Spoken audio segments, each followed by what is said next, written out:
누가복음 9장 23절입니다. 다 같이 한 목소리를 받들어 읽습니다. 시작. 또 무리에게 이르시되 아무든지 나를 따라오려거든 자기를 부인하고 날마다 제 십자가를 지고 나를 따를 것이니라. 아멘. 우리 모두는 예수 그리스도 주님의 제자인 줄 믿습니다. 우리가 주님을 가장 소중한 분으로 우리 인생의 우리 삶의 첫 자리에 모신다면 그분께서 나머지 우리의 모든 것들을 책임질 줄로 믿습니다. 이것이 우리 주님께서 약속하신 약속이에요. 그 약속을 주님께서 지키실 줄로 믿습니다. 오늘 말씀은 우리 주님을 어떻게 첫 자리에 모실 수 있는가, 그 방법에 대한 말씀을 해주고 계십니다. 종종 하나님의 말씀은 때로는 너무 포괄적이어서 아주 광대하고 너무 의미가 깊어서 우리가 잘 깨닫지 못하고 제대로 이해하지 못하는 경우가 종종 있습니다. 따라서 이 말씀을 어떻게 구체적으로 우리 삶에 이해하고 실천할 수 있는가 하는 문제에 대한 답은 두 가지입니다. 절반은 설교를 하는 이 말씀을 풀어서 해석해 주는 설교자의 책임이고, 절반은 청자, 이 설교 말씀을 듣는 우리 그리스도인들의 책임이다라는 거예요. 이 말씀이, 본문 말씀이 의미하는 바가 성경 전체의 가르침과 위배되지 않고 성경 전체의 진리와 하나님께서 기뻐하시는 바른 그런 진리가 무엇인지 잘 풀어서 설명하는 것은 설교자의 책임이고, 그러나 아무리 설교자가 잘 설명하고 이해하고 풀어서 전달하려고 해도 극히 미미한 한 부분에 지나지 않는다. 시간과 이런 여건의 제약상 그 리밋이기 때문에 많은 제약이 있어서 다 설명하고 다 이해하게 할 수가 없다라는 거예요. 따라서 이 말씀이 개개인의 삶에, 내 가정에, 내 삶에, 나의 특수한 경우에, 그리고 내가 처한 각각의 문제에, 또 우리가 처한 우리 민족의 상황, 우리 국가적인 상황에 어떻게 적용할 수 있을까, 어떤 의미가 있을까라고 하는 사실은 우리 각자 개인의 몫이다라는 거예요. 그래서 끊임없이 주님 가르쳐 주세요. 성령님, 이 말씀의 저자시오니 이 말씀이 무슨 의미인가요? 이 말씀이 바로 제가 어떻게 살라는 것인가요? 이 말씀 앞에 내가 어떻게 결단해야 되나요? 내가 지금까지 전혀 모르고 살았던 그 어떤 면, 그 부분에 있어서 주시는 하나님의 음성은 무엇인가요? 끊임없이 물어서 개인 삶에 적용해 가야 될 줄로 믿습니다. 그러니까 오늘 말씀뿐만이 아니에요. 늘 모든 말씀의 경우에 참 재미있다 껄껄 웃으면서, 혹은 지구의 이 설교 언제 끝나나 이런 자세로 들을 것이 아니라, 오늘 그 말씀 중에서, 오늘 그 설교 말씀 중에서 주님께서 내게 주시는 음성 무엇인가, 나의 그 특별한 개개인의 상황에 주시는 하나님의 말씀은, 음성은 무엇인가라는 것을 주목하면서 들어야 될 줄로 믿습니다. 그렇다면 끊임없이 주님께서 우리에게 깨닫게 해 주실 줄로 믿습니다. 오늘 말씀은 예수님을 따르려고 하는 사람, 즉 예수님의 제자의 자격에 대해서 어떻게 하면 우리 주님을 우리 마음에, 우리 인생의 첫 자리에 모실 수 있는가 하는 그 방법에 대한 말씀인데, 아무든지 나를 따라오려거든 그랬어요. If anyone would come after me, anyone 그랬어요. 여기에 제약이 없습니다. 배운 자든 못 배운 자든, 흑인이든 백인이든 황인이든 남자든 여자든 문명인이든 미개인이든 선한 사람이든 악한 사람이든 상관없이, 노인이든 아이든 상관없이 누구든지 여기에서 제약이 없다는 것 자체가 큰 은혜인 줄로 믿습니다. 어떤 제약이 있다면 어떤 사람들은 예수님 제자가 되지 못할 수도 있어요. 그러나 누구든지 예수님의 제자가 될 수 있는 열려있는 분이다라는 것이 큰 의미가 있는 겁니다. 이 세상은요 그렇지 못해요. 세상에는 능력에 따라서, 가진 것에 따라서 대우가 다르고 샐러리가 다르고, 그리고 포지션이 달라요. 능력이 있는가 없는가에 따라서, 또 그 출신 성분이 어떤가에 따라서, 어떤 연결고리가 있는가에 따라서 그 누리는 것이 다를 수가 있어요. 그러나 하나님 앞에서 우리 모두는 공평하다라는 거예요. 누구든지 제약이 없이 주님의 제자가 될 수 있는 줄로 믿습니다. 어떻게 주님의 제자가 되는가? 어떻게 주님을 우리 첫 자리에 모실 수 있는가? 첫 번째는 자기를 부인하고 자기를 부인하라 하는 거예요. 이것이 간단한 말씀이고 쉬운 말씀인데 결코 간단하지가 않아요. 결코 쉬운 말씀이 아닙니다. 자기를 부인하라. 이것이 무엇을 의미할까? 오늘부터 시작해서 날마다 그리고 언제까지 우리 주님 품에 간 그 순간까지 계속해서 이 말씀을 암송하고 묵상하십시다. 그리고 주님께 기도하십시다. 주님, 날마다 자기를 부인하고 했는데 내 자신을 부인하는 것이 무슨 뜻입니까? 질문하도록 하십시다. 이 말씀을 이해하기 위해서 몇 가지 이제 팁을 드릴 텐데, 갈라디아서 2장 20절에 보면 이런 말씀이 있어요. 내가 그리스도와 함께 십자가에 못 박혔나니. 사실 예수님이 십자가에 못 박힐 때 사도 바울은 그때 예수님을 만나지 못했어요. 오히려 유대교에 푹 젖어서 유대교에서 열심을 내던 유대교에 열심 있는 사람이었습니다. 그런데 예수님을 만나고 나서 내가 그리스도와 함께 십자가에 못 박혔나니 그랬어요. 그런즉 이제는 내가 산 것이 아니요 내 안에 그리스도께서 사신 것이라.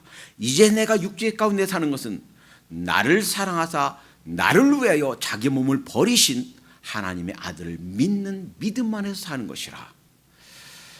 그러니까 이 사도 바울이 고백한 것처럼 그리스도인이란 무엇인가? 예수님이 나를 위해서 내 모든 죄를 대신해서 십자가에서 돌아가셨다라는 것을 믿는 것뿐만 아니라 그 예수님이 십자가에서 돌아가실 때 나도 그 예수님과 연합해서 나도 죽었다라는 것, 나도 죽었다라는 사실을 믿음으로 고백하는 것이 그리스도인인 줄로 믿습니다. 나는 죽었다. 예수님이 십자가에 못 박혀 돌아가실 때 나도 죽었다라는 거예요. 여러분, 침례 혹은 다른 교단에서는 세례라고 부르죠. 세례 혹은 침례, 이것이 무엇을 의미합니까? 로마서 6장 4절에 보니까 그러므로 우리가 그의 죽으심과 합하여 침례를 받음으로 그와 함께 장사되었나니. 침례는 다른 게 아니에요. 예수님이 나를 위해서 돌아가셨다는 사실과 그와 함께 2000년 전에 예수님이 돌아가실 때 나도 그 예수님과 연합해서 나도 죽었습니다. 나도 십자가에서 죽었습니다. 그리고 나도 예수님과 연합해서 장사되었습니다 라는 것을 믿음으로 고백하는 것이, 하나님과 사람 앞에 공적으로 그 신앙을 고백하는 것이 침례입니다. 왜 세례로는 안 되겠는가? 물 찍어 바르는 세례를 왜 안 되겠는가? 세례 의식으로는, 교회 의식 중에 물을 찍어 바르는 의식으로는 이 복음의 의미, 예수님과 함께 내가 연합해서 십자가에서 죽었다, 예수님이 나를 위해 돌아가셨다 라는 이 복음의 의미를, 그 의식이 담아낼 수 없기 때문에 세례가 아니라 침례로 바르게 읽어야 되고, 세례가 아니라 침례로 바르게 의식을 행해야 될 줄로 믿습니다. 여러분, 하나님께서 원하시는 우리 그리스도의 삶은 무엇인가? 매일매일 날마다 삶 속에서 내가 나를 죽은 자로 여기는 삶, 그렇게 고백하고 실제로 내 자신을 죽은 자로 여기는 삶, 이것이 그리스도인의 삶인 줄로 믿습니다. 갈라디아서 5장 24절에는 그래서 조금 더 자세히 설명합니다. 그러므로 예수의 사람들은 육체와 함께 그 정과 욕심을 십자가에 못 박았느니라. 정일 때는 패션 하는 거예요. 열정. 그 열정과 디자이어, 그 욕심을 십자가에 못 박았다라는 거예요. 과연 자기를 부인하고 또 그 정과 욕심을 십자가에 못 박은 삶, 이것이 무엇을 의미하는지 세 가지 팁을 드릴 텐데요. 그 팁이 다가 아니에요. 극히 이 말씀을 이해하기 위한 작은 한 부분에 속해요. 이것을 기본으로 바탕으로 해서 묵상하면서 성령님께 그 의미를 깨닫게 해달라고 기도하시기 바랍니다. 첫 번째 팁은 이거예요. 우리 삶의 큰 궁극적인 목표, 우리 삶의 목적, 이것이 내가 원하는 것이 아니라 주님께서 원하시는 것으로 되는 삶, 이것이 바로 내 자기를 부인하는 삶이다 하는 거예요. 그러니까 똑같이 돈을 벌어도, 똑같이 직장을 다녀도, 똑같이 사업을 해도 그냥 이건 내 거야 라고 하는 삶과, 그 다음에 하나님께서 이 직장을, 이 사업을 주님께서 허락하셨다라고 생각해서 그래서 다니는 직장, 그래서 하는 사업은 다르다라는 거예요. 고린도전서 10장 31절에 이렇게 고백합니다. 그런즉 너희가 먹든지 마시든지 무엇을 하든지 하나님의 영광을 위해서 해라 하는 거예요. 아이고 그냥 먹고 살기 위해서 어쩔 수 없으니까 직장 다니죠. 뭐 할 줄 아는 것이 이것밖에 없으니까 뭐 이 사업하죠. 그냥 뜻없이 하는 직장 생활, 뜻없이 하는 사업과 하나님께서 이 사업을 나에게 허락하셨다, 하나님께서 이 직장을 나에게 주셨다, 이것이 나의 천직이다, 이 일을 통해서 나는 하나님을 이룰 것이다, 이 일을 통해서 하나님이 기뻐하신 일을 이루며 살 것이다 라고 하는 것은 우선 직장과 사업을 대하는, 일을 하는 자세부터 다르고요, 근본적인 동기부터 다르다라는 거예요. 억지로 일터에 가면서 그냥 송아지가 도살장에 끌려가는 것처럼 마지못해서 가는 것인가? 비록 힘들고 짜증나고 고되지만 그러나 기쁨에 가득 차서 즐거움으로 그 일을 해나가는 거 하는 건 이 동기와 근본적인 일하는 자세, 태도가 전혀 다르다라는 거예요. 그 삶의 목표가, 큰 목표가 내 것이 아닌, 내가 원하는 것이 아닌 주님께서 원하시는 삶, 이것이 바로 자기를 부인하는 삶이 될 수가 있다라는 것. 두 번째는 소유권, 이 소유권을 내 것이 아닌 주님께 양도하는 삶. 소유권을 내려놓고 내 것으로 생각했던 그 모든 것들, 내 시간, 내 물질, 내 집, 내 물건, 내 것으로 생각했던 그 소유권을 내 것이 아닌 주인이 주님이신 주님께 소유권을 양도해 드린 삶, 이것이 자기를 부인하는 삶이 될 수가 있다라는 거예요. 김동윤 장로님이라는 분이 계십니다. 지금 시카고에 있는데 이분은 원래 회계사예요. 그래서 회계사 사무실 지금도 운영하고 그렇지만 틈틈이 거기 가까운 시카고에 있는 트리니티 복음주의 신학교에서 MDB 과정 공부를 했어요. 그리고 코스타 강사로, 그리고 뉴욕과 시카고에서 이 방송에서 그리스도인의 경제 생활에 대해서 방송 활동도 하고 책을 썼는데 예수님 다음으로 돈이 좋아요. 아주 솔직하고 담백한 책 제목이에요. 예수님 다음으로 돈이 좋대요. 그리고 돈 다스리기, 그 다음에 이 부자를 꿈꾸는 청지기라는 책들을 쓴 책의 저자이기도 합니다. 이분이 그 책에서 이런 고백들을 하는 거예요. 내가 내 소유, 내 물질, 내가 가진 것의 주인이 나다라고 생각할 때는 재물의 속박에서 우리가 벗어날 수가 없답니다. 돈이 없으면 그 없어진 것 때문에, 돈이 없는 것 때문에 걱정하고 근심하고, 돈이 좀 많아지면 더 많이 갖기 위해서 그 돈을 따라가고 더 늘리기 위해서 걱정하고, 끊임없이 우리가 그 돈 때문에 돈의 속박에 묶여서 살 수밖에 없다라는 거예요. 그렇다면 이분이 그 재물이 우리가 가지고 있는 이 소유가 내 것이 아니라 하나님 것이다 라고 고백할 때, 나는 그냥 하나님 것을 잠시 맡아서 매니저로 사는 것이다, 청지기로 사는 것이다 라는 것을 고백하며 살 때 네 가지 유익이 있다고 합니다. 첫째는 끊임없이 소유욕과 이기심에서, 끊임없이 나에게 밀려오는 그 이기심 그리고 소유욕에서부터 벗어날 수 있답니다. 이 물고기가 이 낚시 잡히는 이유는 지나가다가 턱 낚시밥을 보고 그리고 이게 낚시구나, 덫이구나 하는 것을 알면서도 그 욕심을 버리지 못하는 거예요. 먹을 거 찾다가 이거 먹을 거 있네. 그리고 확 잡으면 이게 낚시지, 낚시밥이지 라고 생각하다가 다시 또 와서 물고 다시 또 물고, 그러다 결국 잡힌다, 무트로 나오게 된다 하는 거예요.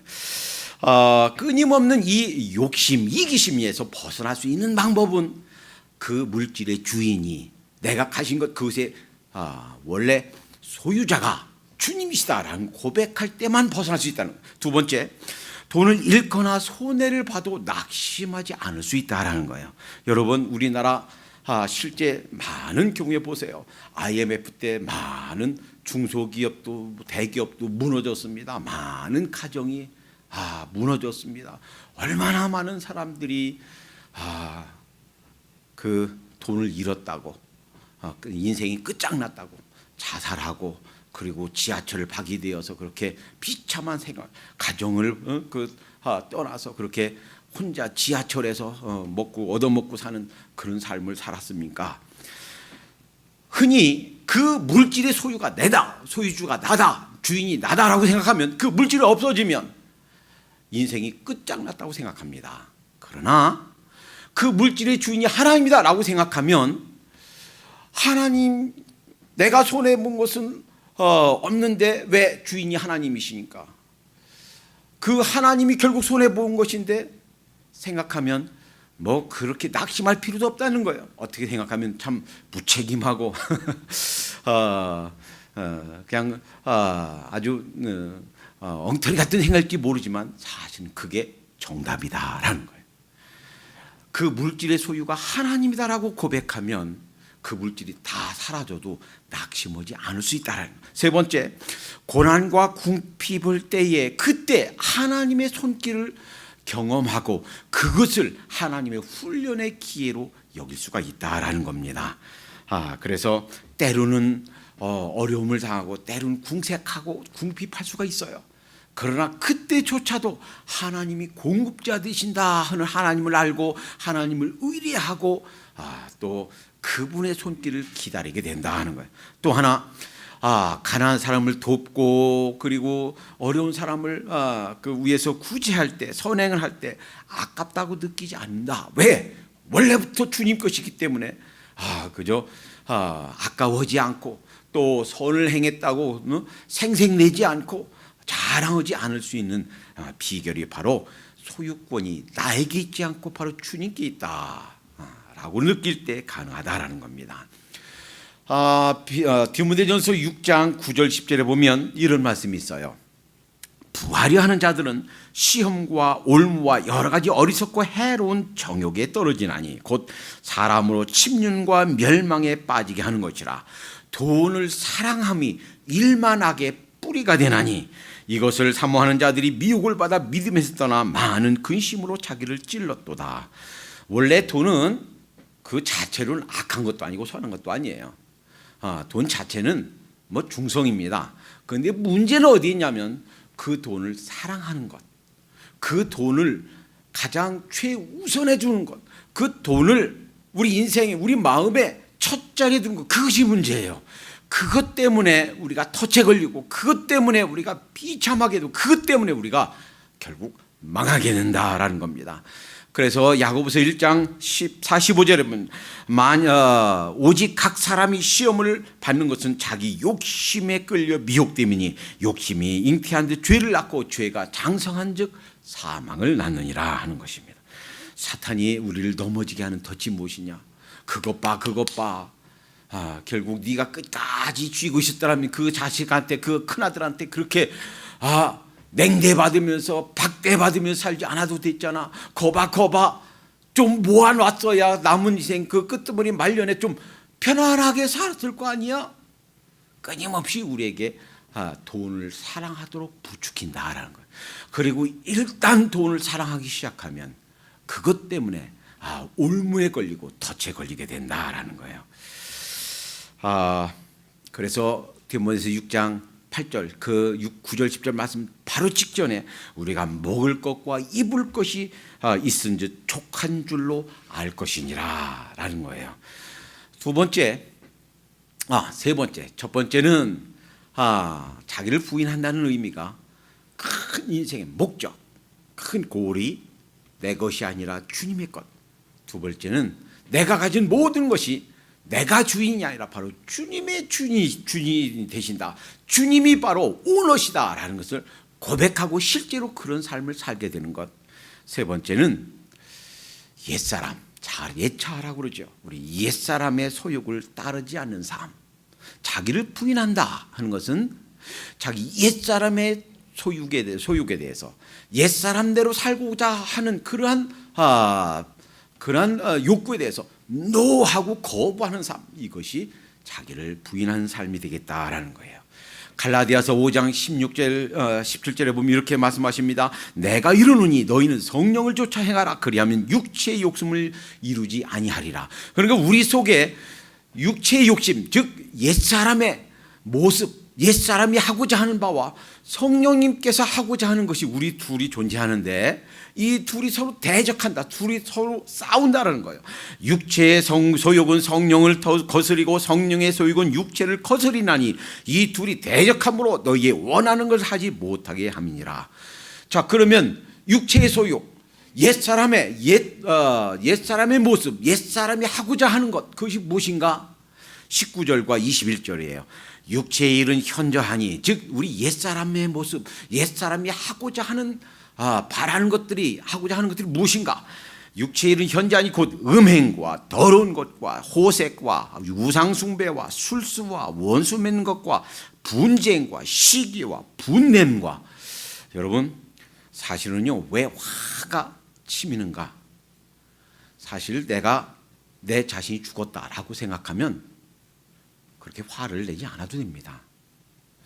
막 사람들이 나에 대해서 엄한 말하고 다니는데, 누가 그렇게 나에 대해서 있지도 않은 말을 지어서 하고 다닌데, 이때 내 자아가 살았으니까 막 화가 나고 분이 나는 거지.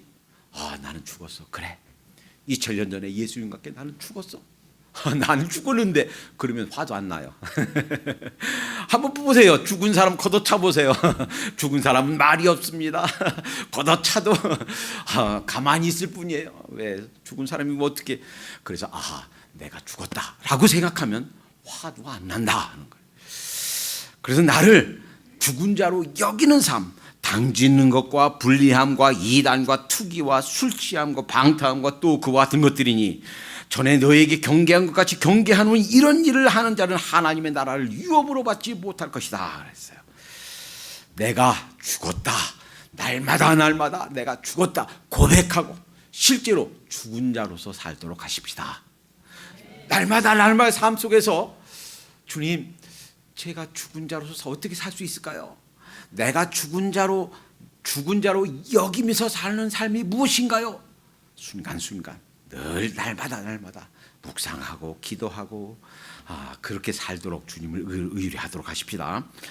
왜 이렇게 자기를 부인하는 삶이 중요한가? 왜 그런가? 왜 그렇게 살아야 되는가? 몇 가지 이유가 있지만 아주 큰 것을 정리해 보면 이래요. 첫 번째는, 이것이 없이는, 자기를 부인한 삶이 없이는 이 복음이 빛으로 드러나지 않는다라는 거예요. 우리 삶에서 빛으로 드러나야 되는데, 그렇지 않으면 뭐만 복음의 빛이 아니라 어둠이 드러나고 내 삶 가운데 그 어두운 것만 드러난다 하는 거예요. 그렇게 되면 복음이 가려우게 된다 하는 겁니다. 그래서 성령의 9가지 열매는 언제 드러날 수 있는가? 내가 내 옛사람, 그 육체의 소욕을 버리고 성령님을 따라 행할 때 맺어지는 결과가 성령의 9가지 열매다 하는 거예요. 자, 두 번째, 때로는 우리가 살면서 복음 때문에, 예수님 때문에 사실은 실제 우리 목숨을 내놓아야 될 그런 위험에 종종 처해지기도 합니다. 우리가 지난주에 고린도 후서를 읽었죠. 우리가 매일 읽기 삶에서 이 설교를 준비하면서 이 고린도 후서를 읽으면서 이 바울에 대해서 생각해 봤습니다. 고린도 후서 1장 8절 9절에 형제들아, 우리가 이 아시아에서 당한 환난을 너희가 알지 못하기를 원치 아니하노니 힘에 지나도록 심한 고생을 받아 살 소망까지 끊어지고 우리 마음에 사형 선고를 받을 줄 알았느니. 때로는요, 우리가 믿음 때문에 혹은 복음 전하는 것 때문에 고난 받을 때도 있고 욕먹을 때도 있고 때로는 죽어야만 되는, 그리고 정말 사망 선고를 받은 것 같은 그런 아주 힘들고 어려운 상황에 처할 때도 종종 있어요. 이때 어떻게 이런 아주 극한의 상황에서까지 낙심하지 않고 용기 있게 복음을 전할 수 있느냐? 자기를 부인할 때 나는 죽었어. 이미 죽었어. 내가 죽었다라는 사실을 인정하고 고백할 때 그 극한 상황까지 복음을 감당하게 될 줄로 믿습니다. 세 번째는 그래야 우리가 용서할 수 있어요. 사실 용서하지 못하는 마음도 어떤 사람이 내 자존심에 상처를 냈어. 내 물질에 그 막대한 부분 손해를 끼쳤어. 내게 준 상처 때문에 용서하지 못합니다. 그러나 내가 죽었다, 예수님과 함께 십자가에 못 박혔다라는 사실을 인정할 때 용서할 수 있는 마음도 생기는 줄로 믿습니다. 고린도후서 2장 10절 11절을 보니까 바울이 이렇게 고백합니다. 너희가 무슨 일이든지 네게 용서하면 나도 그리하고 만일 내가 용서한 일이 있으면 용서한 그것을 너희를 위하여 그리스도 앞에서 한 것이니 이는 우리로 사단에게 속지 않게 함이라. 사단이요, 우리를 속이는 거예요. 일단 한번 우리 마음속에 섭섭이가 딱 들어오면요, 사탄이 그냥 두지 않아요. 그 섭섭이를 이용합니다. 거봐 하고 그 언니가 혹은 동생이 혹은 친구 누가 동업자 누가 그럴 수가 있어. 내가 그렇게 믿었고 그렇게 기대했는데 나한테 그럴 수가 있어. 일단 한번 섭섭이가 딱 들어오기 시작하면 그 섭섭을 자꾸 충동이라고 자꾸 부추기고 자꾸 생각나게 하고, 그러면 섭섭이가 어때요? 자꾸 커져요. 좀 섭섭한 게 점점 커져요. 그래서 참다 어떻게 한마디 팍 쏘아붙이게 되죠. 그것이 사탄의 올무다. 사탄의 전략이다. 사탄의 속셈은 우리 속에 나도 모르게 섭섭이가 들어오게 해서 그 섭섭이를 키워서 섭섭이를 통해서 그냥 꽝 터뜨리게 하는 것이 사탄의 전략이다라는 거예요. 사탄을 몰아내는 말. 내가 죽었다라고 생각하면 내 욕심도, 내 자아도, 내 체면도, 내 위신도 이미 십자가에 못 박았다라고 생각하면 용서할 수 있는 줄로 믿습니다. 어떠한 손해를 끼쳤어도, 어떠한 자존심에 상처를 주었어도 내가 죽었다라고 인정할 때, 그때 마음을 열고 그를 위해서 미워하는 대신 섭섭해하는 대신 기도하고, 나에게 그렇게 어려움을 줬던 사람, 그를 위해서 그 사람도 하나님 앞에 바로 서기를 그렇게 간구하게 되는 줄로 믿습니다. 네 번째는요, 공동체가 바로 서려면 자기를 부인하지 않으면 설 수가 없습니다. 공동체가 바로 순결하게 서는 방법은 개인 이기주의, 자기중심주의, 그 이기주의를 벗어나지 않으면 그 공동체는 깨어져 버립니다.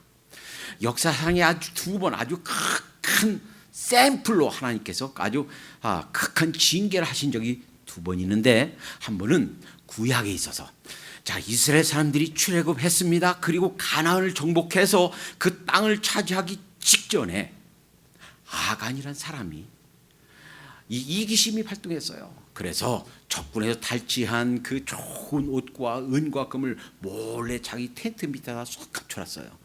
그것 때문에 조그마한 성 아이성, 아주 시시하게 봤던 아이성에서 패배하게 됩니다. 그리고 결국 발견되어서 이 아간 가족뿐만 아니라 자식뿐만 아니라 그 짐승까지 전부 그 자리에서 돌 던져서 죽여서 그냥 무덤을 만들어 버렸어요. 강력한 하나님의 교훈입니다. 또 한 번, 이 지구상에 교회라는 믿음의 공동체가 생겨나서 막 출발하기 시작하면서, 사실은 이 아나니아 삽비라가 이 베드로의 말처럼 원래 자기의 소유였고 자기 이름으로 등기돼 있었고 그거 팔아서 바치지 않아도 누가 뭐라고 할 사람 없었어요. 그런데 그걸 팔아서 일부는 좀 떼놓고 이게 답니다 라고 거짓말한, 그것이 문제가 된 거예요. 그래서 이 성령님으로 충만한 이 베드로가 책망합니다. 그러면서 그 책망을 듣고서 죽었어요. 남편이. 그 남편의 시체를 떠내가는데 그 아내가 와서 이게 재산 파는 거 다냐? 예, 그렇습니다. 봐봐, 네 남편이 거짓말해서 죽어서 지금 시체가 나가고 있잖아. 그 말과 함께 아내도 죽습니다.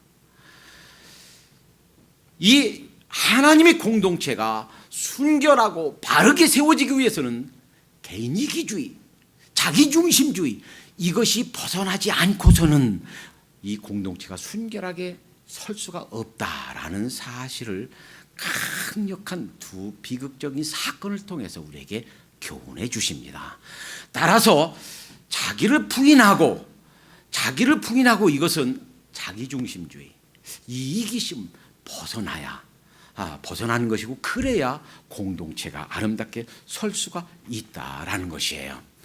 자, 이제 아무든지 나를 따라오려 것은 자기를 부인하고, 이 자기를 부인한다 하는 말씀 상고하느라고 많은 시간을 썼기 때문에, 자, 두 번째, 세 번째는 좀 빨리 지나가야 되겠는데, 두 번째는 날마다 제 십자가를 지고 예수님을 어떻게 첫자리에 모실까, 어떻게 예수님의 제자가 될까, 그 자격과 또 예수님을 첫자리에 모신 방법 중에 두 번째는 날마다 제 십자가를 지는 거예요. 잘 들어보세요. 이 말씀은 사실은 예수님이 십자가를 지시기 전에 공생의 도중에 주신 말씀입니다. 십자가가 무엇입니까? 그것도 자기 십자가, 제 십자가가 무엇입니까? 감당하기 어려워도, 정말 감당하기 좀 힘들어도 꼭 자기가 져야 되는 책임, 내가 완수해야 될 사명, 이것이 제 십자가인 줄로 믿습니다. 참 힘든 일입니다. 우리 주님께서도 벌써 오래전에 구약에서 여러 번 예언하신 대로 오셨지만, 십자가를 지기 직전 주님께서 3번 기도했다고 그랬습니다. 아버지여, 할 수만 있거든 이 잔을 내게서 지나가게 하옵소서. 그러나 제 뜻대로 하지 마시고 아버지의 뜻대로 이루어지기를 원하나이다. 얼마나 고민되었고 얼마나 힘들었으면 주님께서 3번 기도했다 그랬습니다. 여러분, 자기 십자가를 지는 거 결코 쉬운 일이 아닙니다. 지금 매일마다 하는 우리 기도 제목 속에 한 가지 기도 제목을 더 추가하십시다. 이렇게 기도하십시다. 주님, 제 나머지 인생을 통해서 제가 져야 될 십자가는 무엇입니까? 주님, 제가 감당해야 될, 저를 통해서 이루고자 하시는 미션, 제 십자가는 무엇입니까? 기도하십시다. 내가 져야 될 십자가, 내 십자가, 내가 져야 될 사명, 이것이 무엇인가 깨달은 것과 깨달지 못했을 때와 삶이 아주 큰 전환점이 됩니다. 아브라함 보세요. 아브라함이 하나님께 그 부름 받아서 이 자기 십자가를, 제 십자가를 깨달은 것이 나이 75세예요.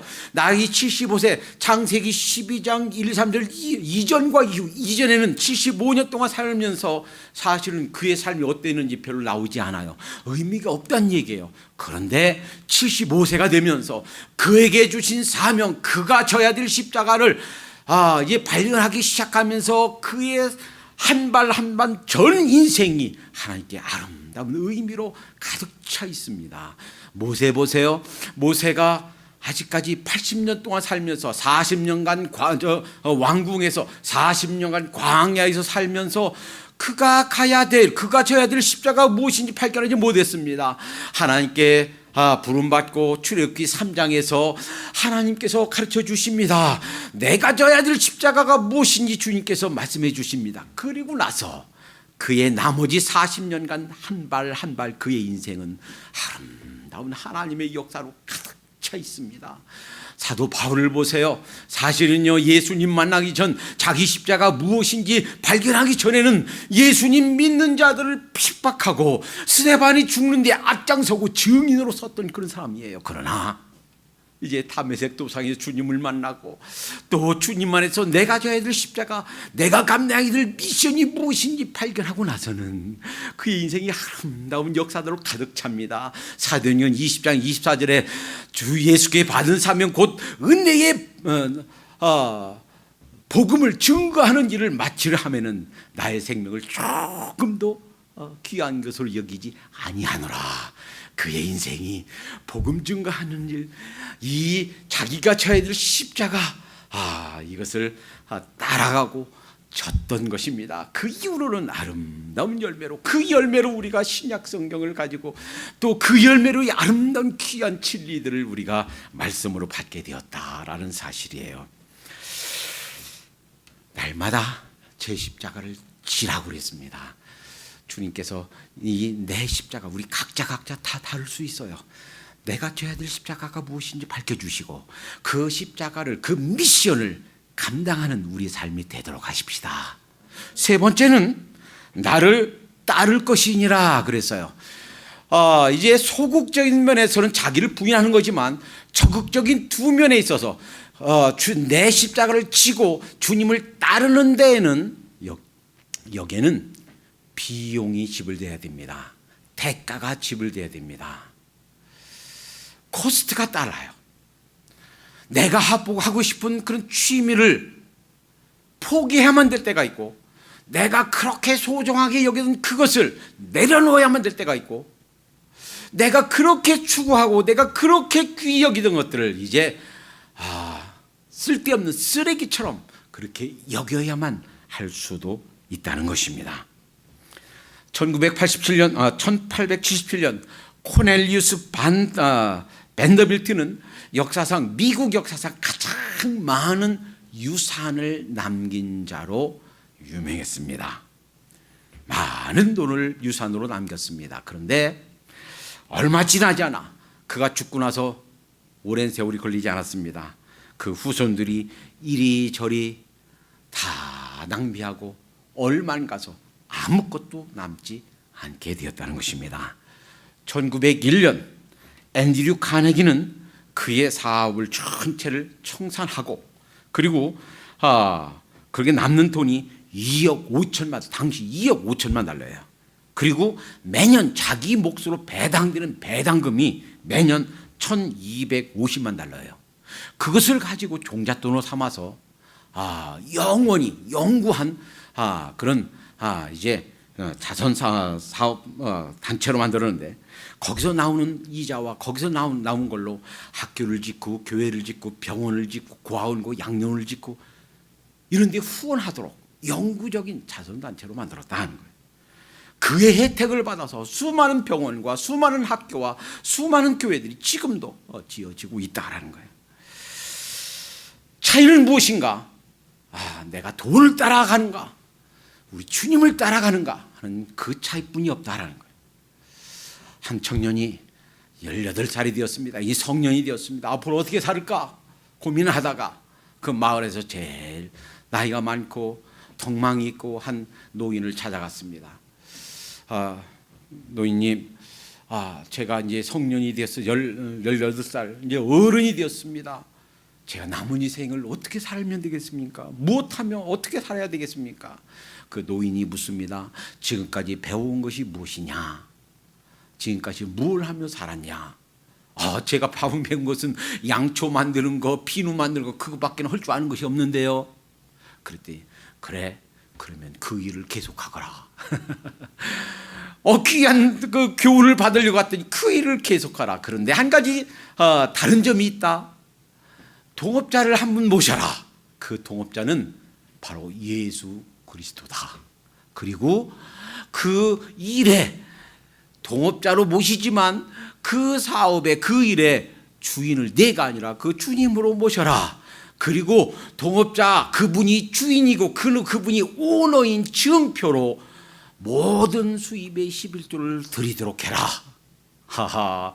이 노인의 말씀이 이제 그의 인생에 지침이 되었습니다. 이제 18살 성인이 되어서 남은 평생 달려갈 그 방향을 잡고 그 일을 시작합니다. 그래서 나중에 그 조그마한 간의 수공업으로 시작해서 큰 회사가 되었습니다. 지금도 우리가 치약 살 때 가면 뭐가 있어요? 콜게이트. 그 사람 이름이 바로 윌리엄 콜게이트다라는 거예요. 차이가 무엇입니까? 돈을 따라가는가, 주님을 따라가는가? 주님을 따라가는 데에는 때에 따라서는 우리가 가진 것도, 내가 좋아하는 것도, 내가 그렇게 소중하게 여기는 것도 사실은 내려놓고 또 값을 지불해야만 될 때도 있습니다. 그러나 사실은 따지고 보면 주님께서 나를 위해서, 나를 값주고 사시기 위해서 지불하신 그 비용에 비하면 조그마한 부분에 지나지 않는다라는 사실이에요. 여러분, 어떻게 우리의 삶에서 주님을 첫째로 모실까? 날마다 우리 자기를 부인하도록 하십시다. 그리고 나에게 주신, 내가 져야 될 내 십자가를 지도록 하십시다. 그리고 우리 삶의 구석구석에서 어떻게 주님을 따를까? 주님께서 보여주시는 대로 순종하면서 주님을 따라가도록 하십시다. 그럴 때 주님께서 우리를 통하여 하늘나라 확장을 이루실 줄로 믿습니다. 주님께서 영광 거두실 줄로 믿습니다.